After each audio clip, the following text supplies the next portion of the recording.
अस्सलाम वालेकुम गाइस, कैसे हैं आप? उम्मीद करते हैं आप सब खैरियत से होंगे, खुश होंगे और हमारी दुआ है कि आप हमेशा खुश रहें, हंसते और मुस्कुराते रहें। मेरा नाम है रहमान अनवर और मैं हूं मोहम्मद और मैं ज़फर इकबाल। और भाई देखने जा रहे हैं PM Modi reply to the no confidence motion in parliament.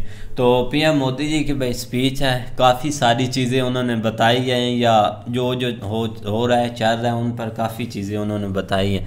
बाकी देखते हैं वीडियो। अगर वीडियो पसंद आए तो वीडियो को लाइक, चैनल को सब्सक्राइब ज़रूर कीजिएगा। करते वीडियो स्टार्ट।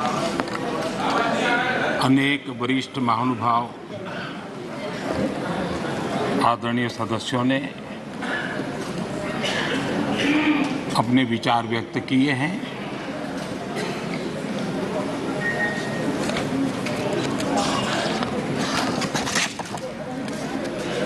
करीब सभी के विचार मुझ तक विस्तार से पहुंचे भी हैं।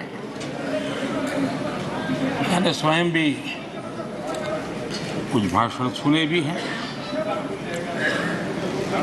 आदरणीय अध्यक्ष जी,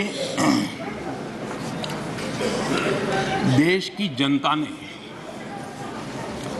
हमारी सरकार के प्रति बार बार जो विश्वास जताया है, मैं आज देश के कोटि कोटि नागरिकों का आभार व्यक्त करने के लिए उपस्थित हुआ हूं।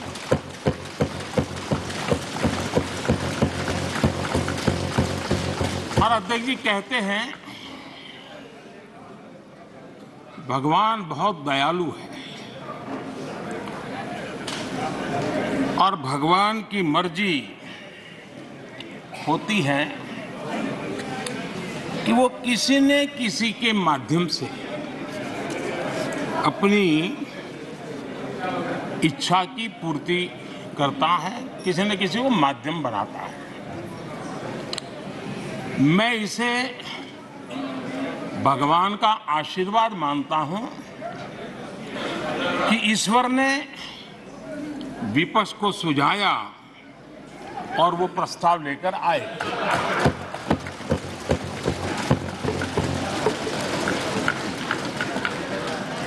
दो 2018 में भी ये ईश्वर का ही आदेश था, जब विपक्ष के मेरे साथी अविश्वास प्रस्ताव लेकर के आए थे। उस समय भी मैंने कहा था कि अविश्वास प्रस्ताव हमारी सरकार का फ्लोर टेस्ट नहीं है। मैंने उस दिन कहा था, बल्कि ये उन्हीं का फ्लोर टेस्ट है। ये मैंने उस दिन भी कहा और हुआ भी वही। जब मतदान हुआ तो विपक्ष के पास जितने वोट थे उतने वोट भी वो जमा नहीं कर पाए थे।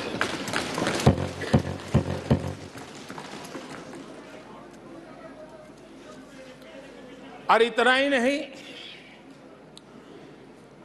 जब हम सब जनता के पास गए तो जनता ने भी पूरी ताकत के साथ इनके लिए नो कॉन्फिडेंस घोषित कर दिया। और चुनाव में एनडीए को भी ज्यादा सीटें मिली और भाजपा को भी ज्यादा सीटें मिली। यानी एक तरह से विपक्ष का अविश्वास प्रस्ताव हमारे लिए शुभ होता है।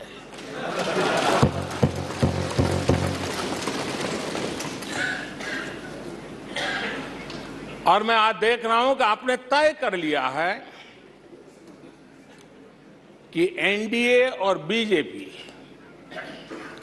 2024 के चुनाव में पुराने सारे रिकॉर्ड तोड़ करके भव्य विजय के साथ जनता के आशीर्वाद से वापस आएंगे। आदरणीय अध्यक्ष जी, विपक्ष के प्रस्ताव पर यहां 3 दिनों से अलग अलग विषयों पर काफी चर्चा हुई है। अच्छा होता कि सत्र की शुरुआत के बाद से ही विपक्ष ने गंभीरता के साथ सदन की कार्यवाही में हिस्सा लिया होता। बीते दिनों इसी सदन ने और हमारे दोनों सदन ने Janvishwas bill, mediation bill, dental commission bill, आदिवासियों के लिए जुड़े हुए bill, digital data protection bill, national research foundation bill, coastal aquaculture से जुड़ा बिल, ऐसे कई महत्वपूर्ण बिल यहां पारित किए हैं। और ये ऐसे बिल थे जो हमारे फिशरमैन के हक के लिए थे और उसका सबसे ज्यादा लाभ केरल को होना था और केरल के सांसदों से ज्यादा अपेक्षा थी कि ऐसे बिल पर तो अच्छे ढंग से हिस्सा लेते, लेकिन राजनीति उन पर ऐसी हावी हो चुकी है कि उनको फिशरमैन की चिंता नहीं है। यहां नेशनल रिसर्च फाउंडेशन का बिल था, देश की युवा शक्ति के आशा आकांक्षाओं के लिए एक नई दिशा देने वाला बिल था।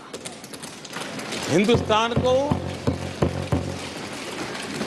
एक साइंस पावर के रूप में भारत कैसे उभरे, वैसे एक दीर्घ दृष्टि के साथ सोचा गया था। उससे भी आपका इतराज। डिजिटल डाटा प्रोटेक्शन बिल, ये बिल अपने आप में देश के युवाओं के जज्बे में जिस बात आज प्रमुखता से है उससे जुड़ा हुआ था। आने वाला समय टेक्नोलॉजी ड्रिवन है।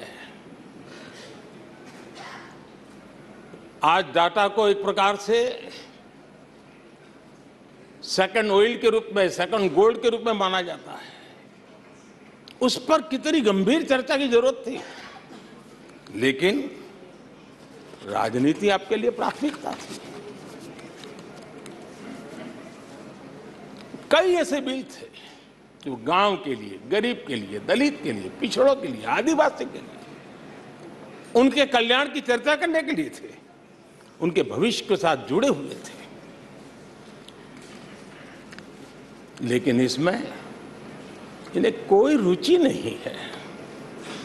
देश की जनता ने जिस काम के लिए उनको यहां भेजा है, उस जनता का भी विश्वासघात किया गया है।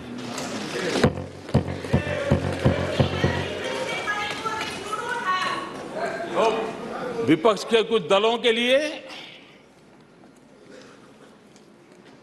उनके आचरण से, उनके व्यवहार से उन्होंने सिद्ध कर दिया है कि देश से ज्यादा उनके लिए दल है, देश से बड़ा दल है, देश से पहले प्राथमिकता दल है। मैं समझता हूं आपको गरीब के भूख की चिंता नहीं है, सत्ता की भूख, यही आपके दिमाग पे सवार है। आपको देश के युवाओं के भविष्य की परवाह नहीं है, आपको अपने राजनीतिक भविष्य की चिंता है।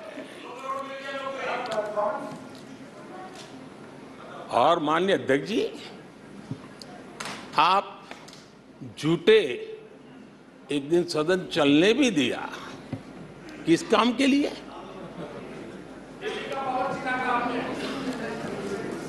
आप झूठे तो विश्वास प्रस्ताव पर झूठे और अपने कट्टर भ्रष्ट साथी उनकी शर्त पर मजबूर होकर के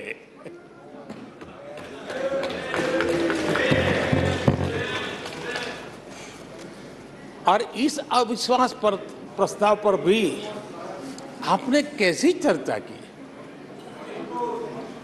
और तो मैं तो देख रहा हूं सोशल मीडिया में आपके दरबारी भी बहुत दुखी है। ये हाल है आपका।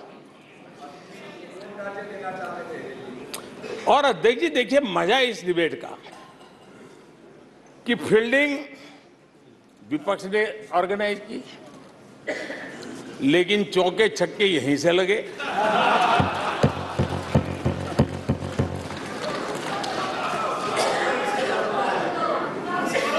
और विपक्ष नो कॉन्फिडेंस मोशन पे नो बॉल पर ही करते आगे चलता जा रहा है। इधर से सेंचुरी हो रही है, उधर से नो बॉल हो रहे हैं।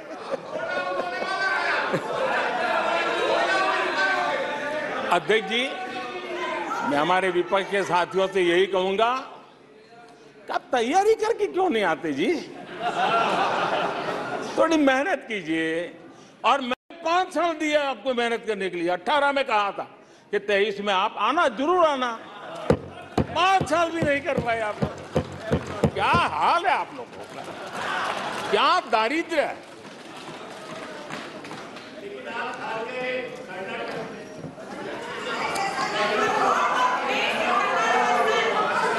आदरणीय अध्यक्ष जी,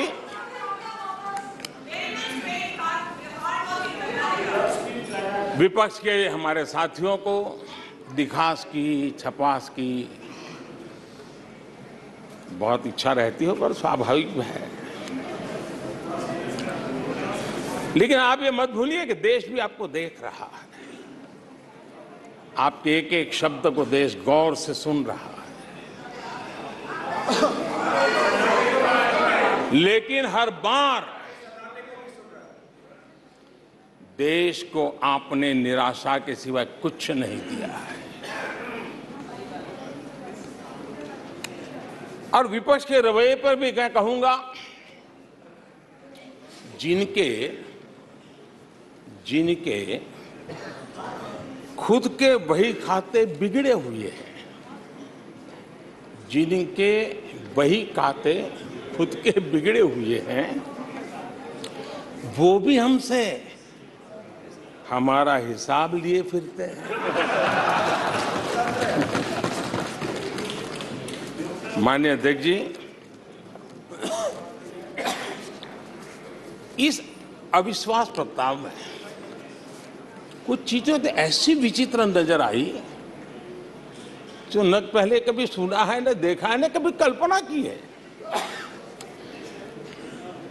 सबसे बड़े विपक्षी दल के नेता को बोलने की सूची में नाम ही नहीं था।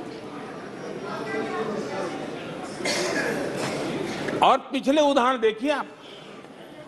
1999 में वाजपेयी सरकार के खिलाफ अविश्वास प्रस्ताव आया। शरद पवार साहब उस समय नेतृत्व कर रहे थे। उन्होंने डिबेट का नेतृत्व किया। 2003 में अटल जी की सरकार थी। सोनिया जी विपक्ष की नेता थी। उन्होंने लीड ली। उन्होंने विस्तार से अविश्वास प्रस्ताव रखा। 2018 में खड़गे जी थे विपक्ष के नेता। उन्होंने प्रोमिनेंटली विषय को आगे बढ़ाया। लेकिन इस बार अधीर बाबू को क्या हाल हो गया? उनकी पार्टी ने उन्हें बोलने का मौका नहीं दिया। ये तो कल अमित भाई ने बहुत जिम्मेवारी के साथ कहा कि भाई अच्छा नहीं लग रहा है, और आपकी उदारता थी कि उनका समय समाप्त हो गया था, तो भी आपने उनको आज मौका दिया। लेकिन गुड़ का गोबर कैसे करना, उसमें ये माहिर है।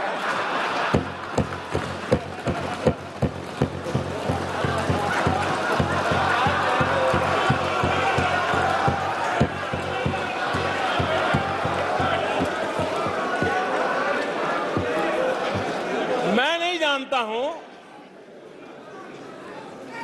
कि आखिर आपकी मजबूरी क्या है। क्यों अधीर बाबू को दरकिनार कर दिया गया? पता नहीं कलकत्ता से कोई फोन आया हो।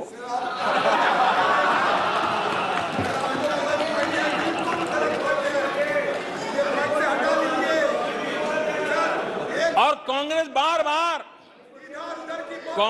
बार बार उनका अपमान करती है। कभी चुनावों के नाम पर उन्हें अस्थायी रूप से फ्लोर लीडर से हटा देते हैं। बिट्टू जी,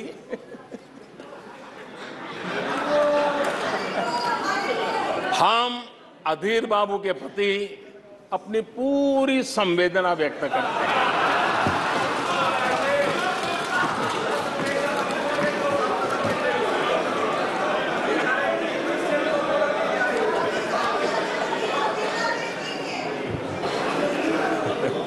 सूरज जी जरा जोर से हंस लीजिए।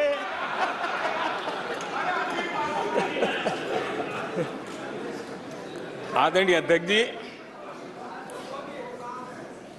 किसी भी देश के जीवन में, इतिहास में एक समय ऐसा आता है जब वो पुरानी बंदिशों को तोड़ करके एक नई ऊर्जा के साथ, नए उमंग के साथ, नए सपनों के साथ, नए संकल्प के साथ आगे बढ़ने के लिए कदम उठा लेता है। 21वीं सदी का ये कालखंड, और मैं बड़ी गंभीरता से इस पवित्र लोकतंत्र के मंदिर में बोल रहा हूं और लंबे अनुभव के बाद बोल रहा हूं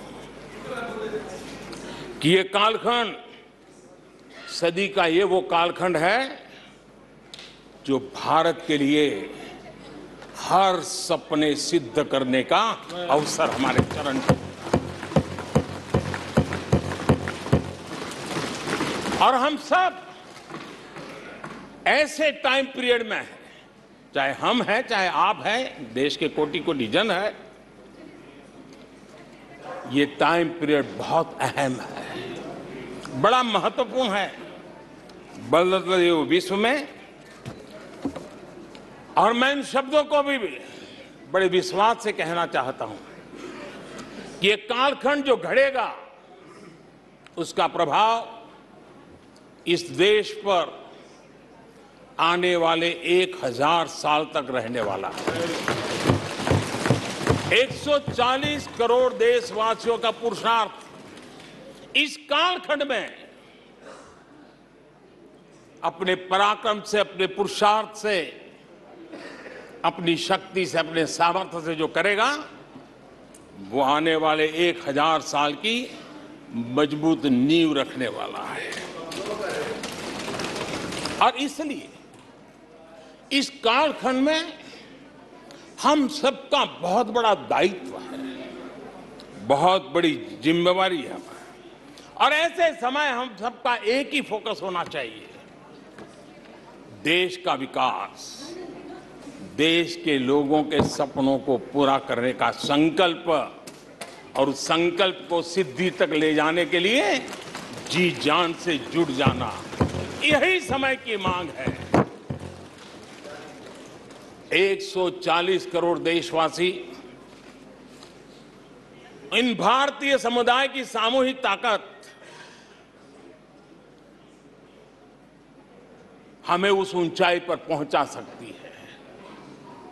हमारे देश की युवा पीढ़ी का सामर्थ्य, आज विश्व ने उनका लोहा माना हुआ है। हम उन पे भरोसा करें।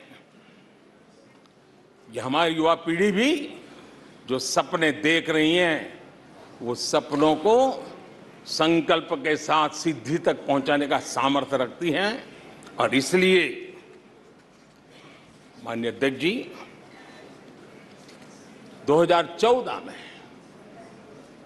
30 साल के बाद देश की जनता ने पूर्ण बहुमत की सरकार बनाई और 2019 में भी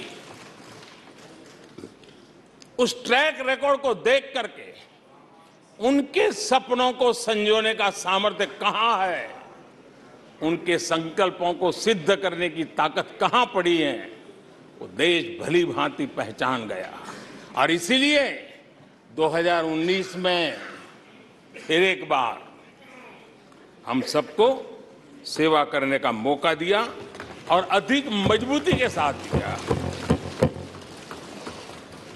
आदरणीय अध्यक्ष जी, इस सदन में बैठे हुए प्रत्येक व्यक्ति की जिम्मेदारी है कि वो भारत के युवाओं के सपनों को, उनकी महत्वाकांक्षाओं को, उनकी आशा अपेक्षा के मुताबिक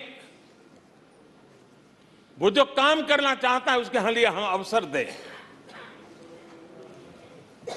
सरकार में रहते हुए हमने भी इस दायित्व को निभाने का भरपूर प्रयास किया है। हमने भारत के युवाओं को घोटालों से रहित सरकार दी है।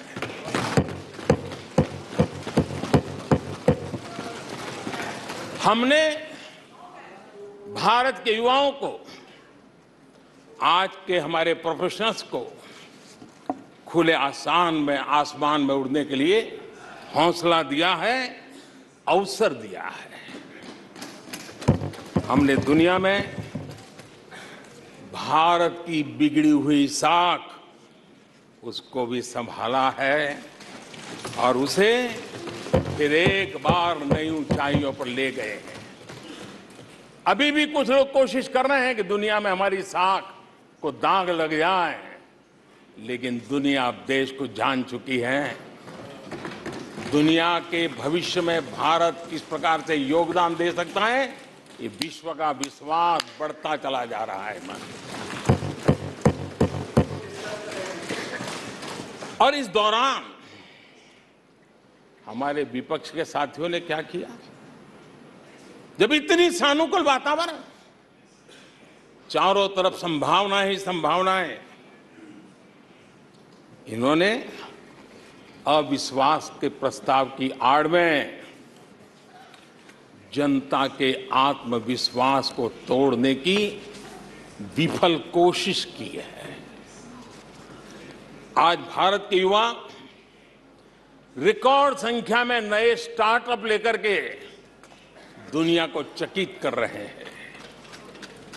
आज भारत में रिकॉर्ड विदेशी निवेश आ रहा है। आज भारत का एक्सपोर्ट नई बुलंदी को छू रहा है। आज भारत की कोई भी अच्छी बात ये सुन नहीं सकते। यही उनकी अवस्था है।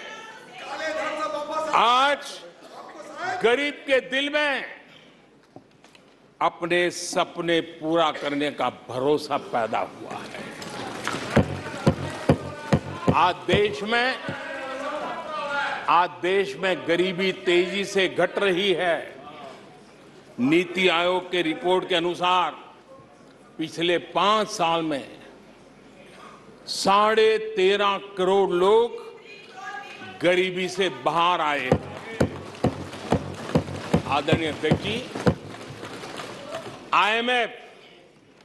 आईएमएफ अपने एक वर्किंग पेपर में लिखता है कि भारत ने अति गरीबी को करीब करीब खत्म कर दिया है। आईएमएफ ने भारत के डीबीटी के और दूसरे हमारे सोशल वेलफेयर स्कीम के लिए आईएमएफ ने इसे कहा है, ये लॉजिस्टिकल मार्वल है। आदरणीय अध्यक्ष जी, WHO ने कहा है,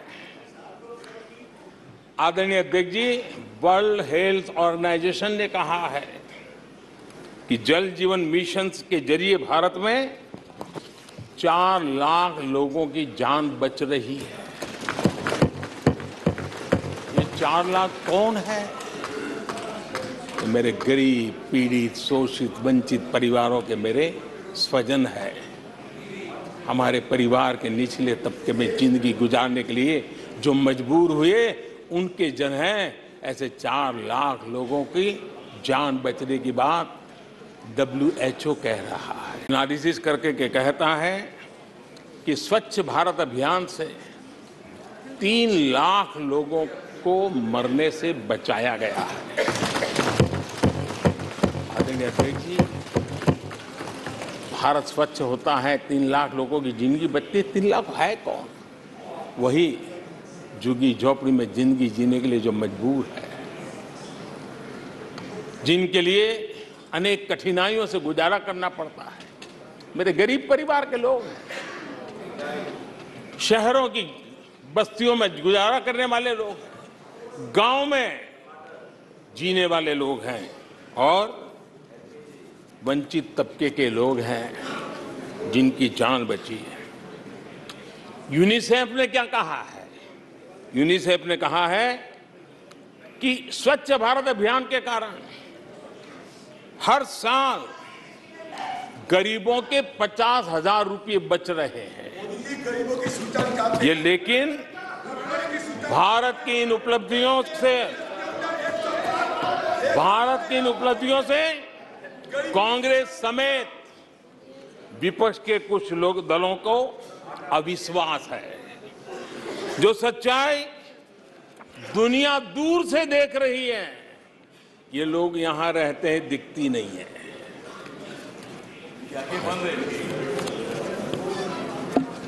आदरणीय अध्यक्ष जी,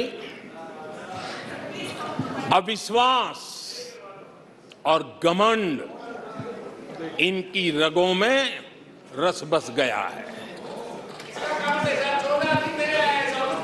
वे जनता के विश्वास को कभी देख नहीं पाते हैं।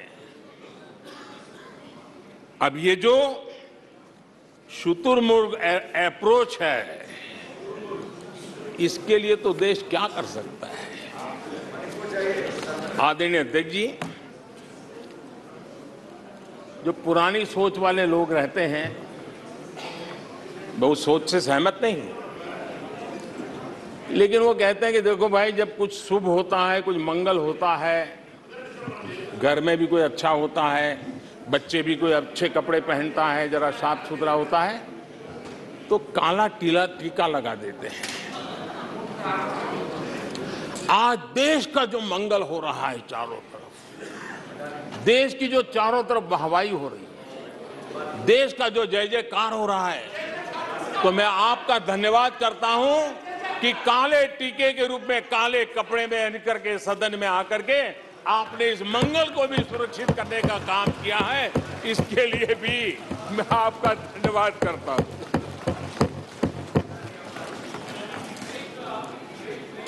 आदरणीय अध्यक्ष जी,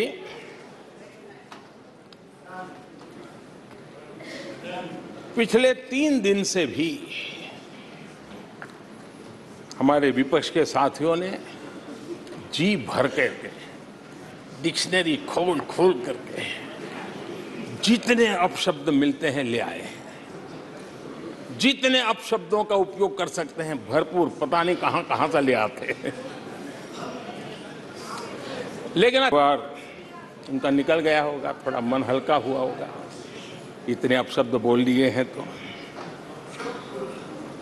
और वैसे तो ये लोग मुझे दिन रात कोसते रहते हैं, उनकी ये फितरत है। और उनके लिए तो सबसे प्रिय नारा क्या है? मोदी तेरी कब्र खुदेगी।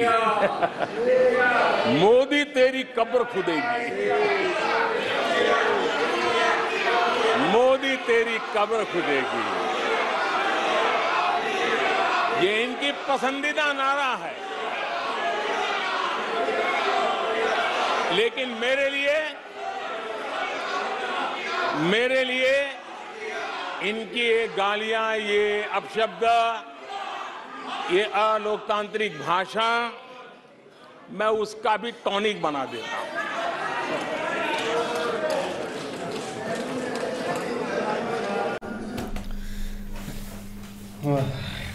लो जी, एक बार तो यार मोदी जी ने वो सामने नहीं भाई, जैसे एक उस्ताद होता है वो अपने स्टूडेंट को ना सामने बिठा लेता है, हाँ जो बैठ जाओ, तुझ में जो गलतियां हैं, जो तुझ में ये जो चीज़ें हैं, जिन चीज़ों की तुम्हें समझ नहीं लग रही, मैं वो आपको बताता हूँ। तो वो पीएम मोदी जी अब लगे हुए हैं उस्ताद की तरह, और आगे भाई उन बच्चों की तरह, स्टूडेंट की तरह सबको समझा रहे हैं चीज़ें कि देख ले। कि उन्होंने बोला कि यार इतना देश आगे जा रहा है, लोग गरीबी से निकल रहे हैं, पानी की अच्छी सहूलतें बन गई हैं, इतना ज़्यादा भाई आगे देश बढ़ रहा है। हर तरफ से आप देख ले कि IMF, WHO, मतलब जितने भी हैं ये सब बोल रहे हैं कि भाई इंडिया आगे जा रहा है। वो ऊपर से सारे लोग देख रहे हैं, आपको हर चीज़ बता, लेकिन इधर आप ये कहें कि आप देश में बैठे हुए हैं, आपको फिर ये चीज़ें नज़र नहीं आ रही। तो ये इस पर क्या इलाज किया जाए? भैया मोदी जी भी बोलते हैं मैं भी कंफ्यूज हूँ, काले टीके की तरह तुम लोगों को ही रखना चाहिए। लेकिन यार आज सही क्लास ले रहे हैं, यकीन माने, क्योंकि पिछले 2 दिन से लोकसभा में ना काफ़ी ज़्यादा अब सारे स्पीच दे रहे हैं, तो जिसमें हर एक बंदे का हक है वो बोले जो मर्ज़ी बोले, अपना पॉइंट ऑफ व्यू रखना चाहिए। तो वो पीएम मोदी जी सुन रहे थे और उन्होंने अभी अपना भाई इतने बड़े सारे कागज़ एक बार भर के लाए हैं कि एक एक बात का वो जवाब दे रहे हैं। तो ठीक है भाई, देना भी चाहिए, इन चीज़ों के लिए इनको चुप करवाना चाहिए, लेकिन ऐसे नहीं यार। पीएम मोदी जी ने तो एंड कर दिया है, यकीन जाने। नहीं, बहुत अच्छी स्पीच थी, और एक मतलब कि अब जैसे एक नो कॉन्फिडेंस मोशन था तो उस पर एक स्पीच पीएम मोदी ने दी है। लेकिन इसमें कोई डाउट नहीं, अब अपोजिशन भाई एक करते रहते ये चीज़ें, आप जब बोलते हैं तो आगे से वो रिस्पॉन्स भी देते हैं। लेकिन पीएम मोदी भाई एक अपनी एक धुन में मतलब कि स्पीच कर रहे थे, और कोई उनको मतलब कि ऐसी एक चिंता होती है ना, स्पीच करते करते बीच में हर चीज़ आ जाती है। लेकिन एक काम ही ऐसे किए हुए हैं, एक मतलब कि चीज़ें ही ऐसी कर दी हैं जिससे आप एक पार्लियामेंट में खड़े होकर एक मतलब कि गौरव से कह सकते हैं कि हमने ये चीज़ें की है। अगर कोई डाउट है तो आप बता दें। हाँ, लेकिन ये है कि भाई वहाँ पे अपोजिशन थोड़ी सी डिफरेंट है। देखो ना, 2 घंटे 12 मिनट की जो है ना वो स्पीच थी पीएम मोदी जी, और उन्होंने टेक के सुनी है।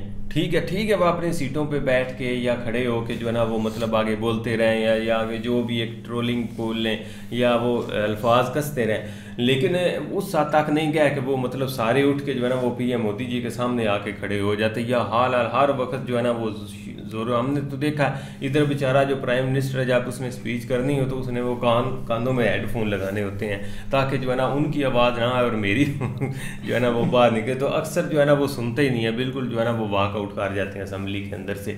लेकिन ये कि भाई उन्होंने दूसरी तरफ आ जाए तो बहुत अच्छे पॉइंट्स जो है ना वो हाईलाइट किए, जो कि एक रियलिटी है, और हम जो है ना इस चीज़ को देख भी रहे हैं। अभी इन चीज़ों की ज़रूरत नहीं कि आप नो कॉन्फिडेंस वोट जो है ना वो लेके आते। और जिस तरह पीएम मोदी जी ने कहा कि मैंने 2018 में इस चीज़ का जो है ना वो एक बता दिया था कि 2023 में आपने ये लेके आने, और आपके पास 5 साल है, आपने तैयारी करनी है। लेकिन तैयारी फिर भी कोई सही तरह से नहीं की, जिसका रिज़ल्ट यही हुआ कि मतलब वो एक कामयाब ना होगी, ना लग रही है। लेकिन दूसरी तरफ देखा जाए तो भाई जो उन्होंने अपने मतलब अचीवमेंट्स जो है ना वो दिखाए हैं, खासकर जो उन्होंने कहा कि जो इम्पोर्टेंट बिल हैं जो अभी के लिए हमें पास करने हैं या वो हम लेके आए, उसके ऊपर तो बहस भी नहीं बनती, क्योंकि वो मुल्क के लिए हैं, मुल्क के नौजवानों के लिए हैं, उनके भविष्य के लिए हैं। लेकिन उसके ऊपर भी जो है ना वो अगर इस तरह का सीन होगा तो फिर मज़ा नहीं। उस हवाले से फिर एक नेगेटिव जो है ना वो पॉइंट जाता है कि भाई कम अज़ कम जो एक आवाम से रेलिवेंट चीज़ें होती हैं उनको तो कम अज़ कम एक्सेप्ट करना चाहिए। लेकिन अच्छी स्पीच थी, बिल्कुल बहुत अच्छी थी भाई। उन्होंने ये चीज़ आप देख लें, हम जब से सुन रहे हैं स्पीच, उन्होंने अपने भाई एक मुल्क की डेवलपमेंट बताई है, उनको जो उन्होंने काम किए हैं वो उन्होंने बताया है।